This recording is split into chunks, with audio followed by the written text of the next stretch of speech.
on the foothills of Mount Kilimanjaro. This is the story, a story you find throughout Africa. There was once a time when the blue sky was invisible, when the whole world was covered with mist, when you could not see the sun as it is now. You only saw it as a splash of white light moving slowly across the sky. At that time, there was an eternal drizzle every day of the year. At that time, people could not see the stars.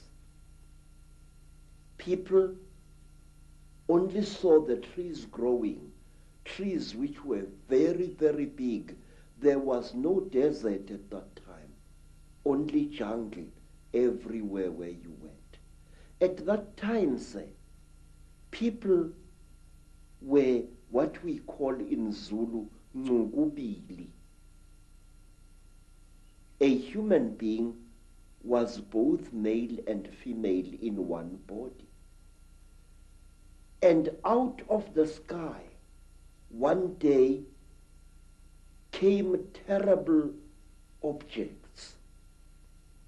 They were like gigantic bows made of huge gleaming gold.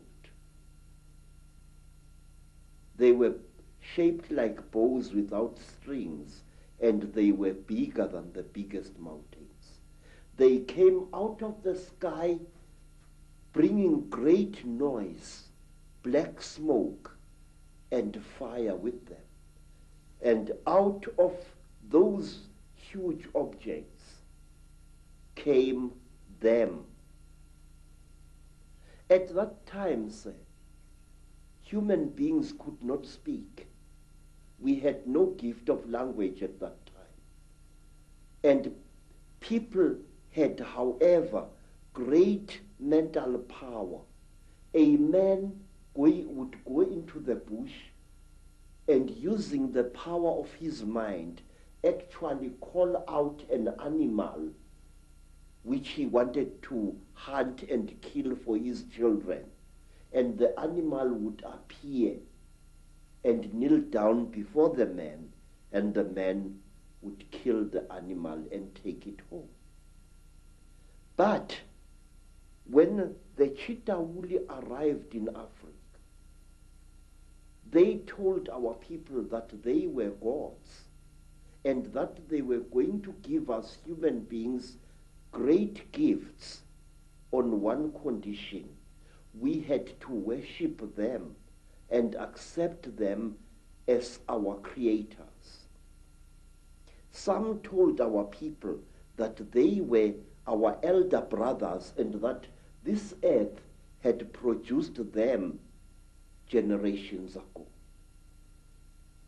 And they said they had come back to the green womb of their mother and that they were going to make us into gods. What they did, they created a very strange pair of caves in the land. They dug 2 caves. In one cave was a green light, in another cave was a red light. And they drove human beings into these caves. And each human being had to choose which cave the human being wanted to go into. And those who went into the green cave came out as women. And those who went into the red cave came out as men. And then the talkers, the Chitauri, told our people that now they were perfect. But the moment the first men saw the first women, a terrible row erupted. The women hated the men because they looked between their legs and they saw what they thought were snakes dangling between the legs of the men. And the men hated the women because they looked on their chests and they saw these big things. What they were, they did not know. And then the Chitauri laughed. It was to them a very, very big joke. And then the Chitauri said, if you serve us, you wretched little human beings, we are going to make you into gods. And the human beings agreed to serve the Chitauri. And the Chitauri gave human beings a second gift, the gift of language. People started talking with their tongues where they had talked with their minds before. And there was a big rubbish starting again, because this man did not know the language of that man. And when this man greeted that man, this man thought that he was being insulted, and so a lot of murder and culpable homicide started taking place all over the world. When our people were given language, they found to their horror that they had lost much of their mental powers.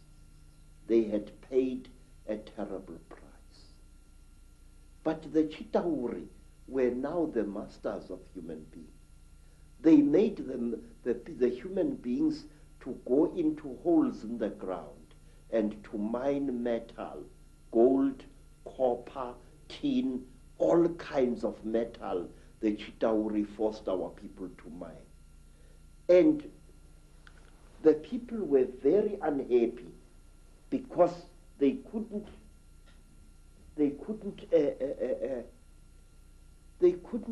cope with the new sexual differences which were there now between men and women.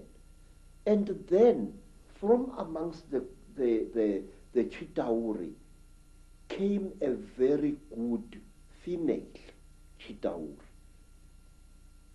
Her name was Mai Nzarantwari Samahongo. Mai Nzarantwari Samahongo was the senior wife of the terrible chief of the Chitauri, Umbaba Gorontwari Samahongo. She was sorry for human beings, this great reptile lady. She said to the poor people, "Ow, you are unhappy." And the people said, "Yes, great one. We go into the holes every day, we dig the stones and we bring it to the gods, but we are not happy." And Mai Nzarantwari scratched her scaly chin and began to think and to think. She was terribly ugly. Her eyes were awful, like lights in the darkness.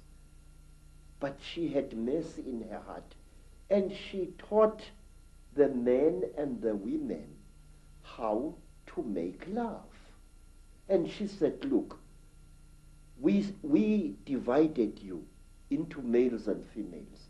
Now this action is going to bring you together." But it did not, because anyone who receives a gift from the Ntwari, the children of the python, is always in trouble. What happened was that when one guy slept with his wife, he didn't find her much, so he went to steal another guy's wife, and there was a big remorse, as we say in Afrikaans, starting. So men started stealing each other's wives and each other's girlfriends, and women started stealing each other's husbands, and there was a big nonsense in the land. And King Umbaba, the terrible lord of the Ntwari, the reptile people, said, "Look what you've done, you stupid old woman. Now these people, they are making such a noise. Listen to all that screaming in the bush. They are busy making love there, and our gold is not being dug, and you are responsible for this." Mzavantwari thought and thought and thought and thought, and then she got a plan, and she said, I will make them stop. When they make love to each other, the female is going to get pregnant. And when she is pregnant, the male is going to leave her alone, and that noise in the bush will not be so disturbing to you, my lord. And Umbaba said, you had better. There is no production here. And so all the women in the world was pregnant, and Umbaba was furious with his wife. And so it went on and on until one day Mzavantwari activated a black hero called Mweru. And Mweru challenged the great chief of the serpent people to a fight. And he cut off the royal penis of the king of the snake people. And that caused a big war. Mweru ran away. But Umbaba, the terrible chief of the people, caught him and arrested him and brought him to his village. And there, the great chief Korontwari Umbaba said, look, you cut off my thing, and I have replaced it with one made of gold, and I can't make love to my wife anymore. You think too much, you wretched little human being. Now Umbaba had a terrible nail in one of his hands, a claw.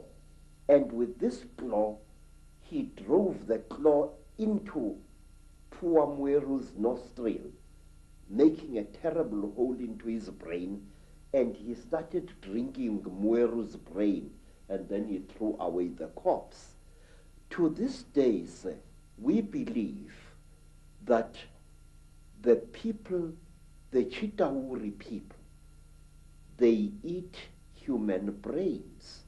And strangely enough, scientists have found skulls where the human brain has been removed and eaten by someone or something. Well, hearing you speak here, so many things come to mind. First of all, you're saying that telepathy was the key form of communication before the Chitahuli, the reptilians came. Yes, sir. And I guess it's like a muscle. When you use it, it gets more sensitive and more powerful. So the more you use your telepathy, the more powerful your mind got. And then when language came, it almost brought us into this three-dimensional world and disconnected us from that mind power that we had before. Yes, sir. And it's also interesting that the story that you talk about, the language being given, and then the different languages being given. And of course, that turns up in the Old Testament, in the Bible. It turns up in stories all over the world about the fact that we were divided by language, so we couldn't communicate. And as someone who publishes books, I know today how difficult it is to communicate through books when you've got endless different languages. So